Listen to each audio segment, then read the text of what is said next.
For those of you that are new to my channel, whenever I find something that I think is interesting, I like to do a little bit of a history video. So I'm going to do a little bit about the history of the Rich Industries. So Rich Dollhouses, the company first started in 1921, and it was founded by M.E. Rich, former farmer and rural mail carrier from Sublet, Virginia, and Mr. E.M. Rich, a former men's furnishing salesman and resident of Sterling, Illinois.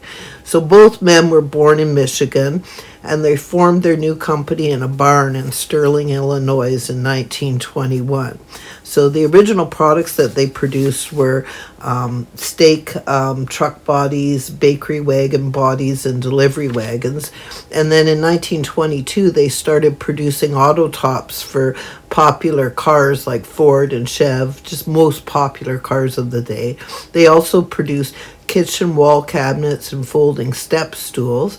And then in 1923, they started a line known as Rich Toys, which consisted of pull toys and novelty canes and racing cars and milk wagons.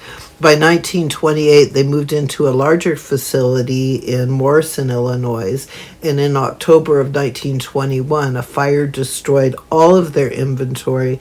They had no insurance company, or no insurance, so they were forced to start again.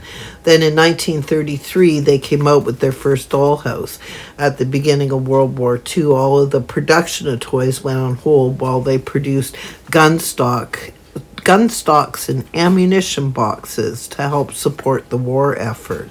After World War II, the production of dolls houses and other toy items continued on. And they produced everything from rocking horses, soft drink boxes, furniture frames, toy guitars in conjunction with the company Harmony Guitars. And they continued on until 1962, when a flood permanently closed their doors forever. Now, quite often, the Rich Dollhouse was confused with the Keystone Manufacturing Company dollhouse. So Keystone Manufacture was founded in 1919 by Edward M. Schwartz and J.M. Welsman, and Isidore Marks. And Isidore Marks is actually part of the Marks Dollhouse family. So they did share a facility with Marks Dollhouse, or rather Marks Brands. So the salesperson that used to sell Marks tin dollhouses also sold Keystone of Boston dollhouses at the same time. So they are quite entwined. The difference is both the Keystone dollhouse as well as the Rich dollhouse were made out of fiber boards, so they were not made out of tin at all. Now, it appears that Keystone houses were not quite as diverse as the Rich doll houses, and they began in 1940 producing their doll houses, and they continued to offer them for about 10 years. But again, they're made out of the same press board, so it's not really like cardboard. It's quite a bit thicker, and a lot of people called it gypsum board.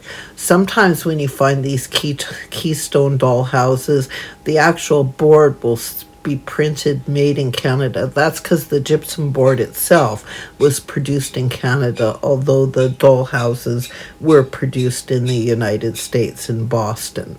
So usually when you see the really unusual looking ones, they tend to be more the Rich Dollhouse company. So pretty interesting. I thought that was kind of cool. These doll houses are a little on the rare side. You don't see them around quite as often as you do the tin doll houses here. Well, thank you very much for indulging me on this little history lesson. I just find doing dollhouse history so intriguing. If you haven't already subscribed to my channel, please consider subscribing. Hit that like button, and please hit the notification bell, and then that way you'll know every time I upload a new video. And thanks again for watching today, and once again, have the best day ever.